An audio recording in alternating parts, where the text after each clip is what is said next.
everybody, how you doing? Dave Nasty here with Next Level Guitar. We're going to have a fun time today, as I always say, but this is going to be really a good time because we're going to do something different. Look, Ma, no picks. We're just going to have a good time. We're going to check out what our volume knob can do. I thought that would be kind of a cool way that we could start off this lesson. Just so you know what the chords are that I'm looping over, that I'm playing over, so you can see them. It's a pretty fancy chord. I'm going to show you this guy. So I have my 8th fret here, my 10th fret, my 11th, 12th fret, 11th fret with my 3rd finger, and then I'm barring all the way across. Now the way that I'm looking at this is that it brings out the Lydian tonality. It's a C chord. I'm thinking I'm in the key of G or E minor, but this F sharp is the interval from Lydian, for all you theory buffs out there. So this is going to be cool. It's all going to be in that kind of tonality.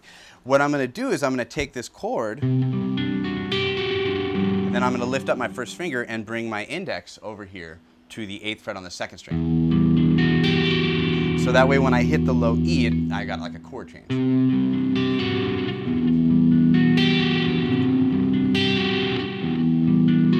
So that's what I'm going to be doing these volume swells over, and that's what I'm going to be playing against.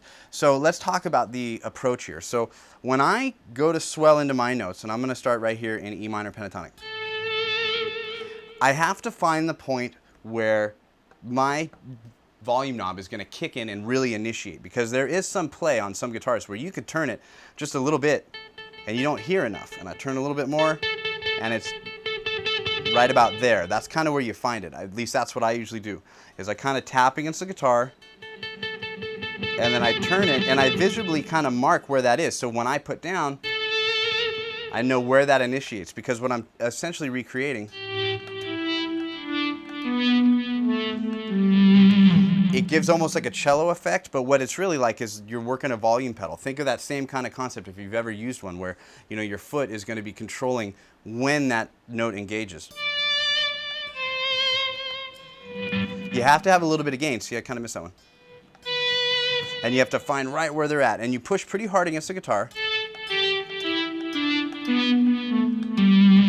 And you can work through a lot of different scale shapes, but what's kind of nice is I have a little bit of delay on there, so if I get this kind of,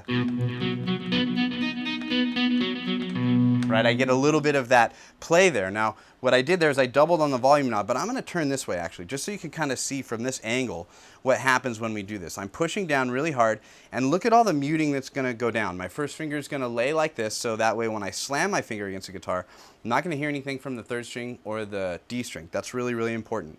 My thumb is against the low string, and I feel that that's really, really important, because anytime we're slightly distorted, and if we tap against the instrument, we're going to get noise. So as that volume knob kicks in,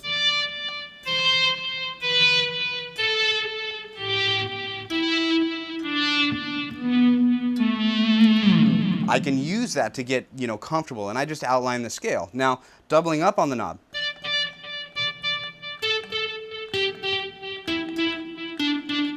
You get this kind of cool effect. What I usually try to do to practice to get this sound is I hit one note. And I do the double twist there. Watch my hand. If I do that and I hear that da, da, da, da kind of effect, then I'm in the right wheelhouse there with my delay.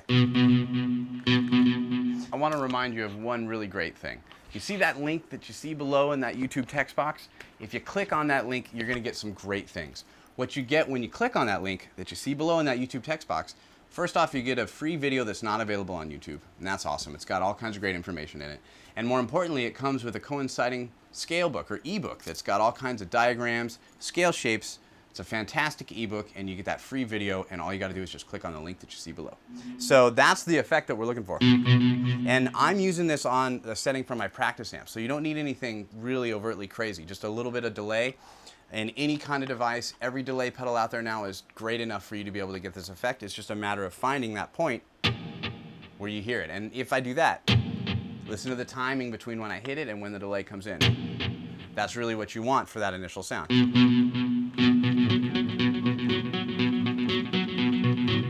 And you get that really cool effect. So against a track, this is what we're looking for, because we can be really melodic. I'm going to kick up my loop. And I get all these different feels, because I can, if I want to lay into it and get a little bit of the distortion, I can. I can lay back a little bit.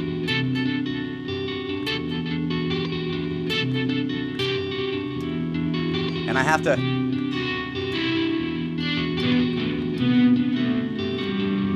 I have to listen to that track, and I have to really kind of hear it in the back of my head, because I'm thinking of a lot of things. I'm thinking of trying to get the note to happen. If it rings out, am I playing to the change? Am I on the timing of the change? These are things that you think about. But initially, we're just searching what our guitar can do to be able to give us that kind of sound. Now,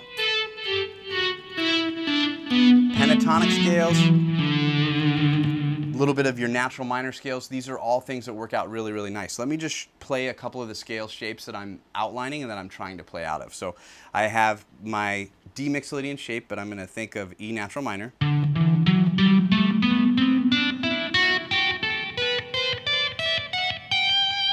And I love to use this C note. Now look how much I had to do with my first finger there.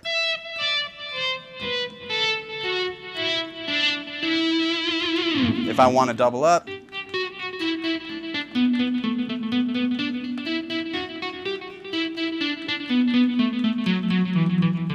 I get all these great sounds that I can make. So it's a pretty easy lesson today, really. We're being inspired by a fantastic sound that when I was younger, I researched a lot of, he used a harmonizer and he used all these kind of crazy things that with today's wonderful technology and stomp boxes, we don't have to have all that stuff. And even, like I said, I'm just using a practice amp today to get this accomplished. So mess around with your delay.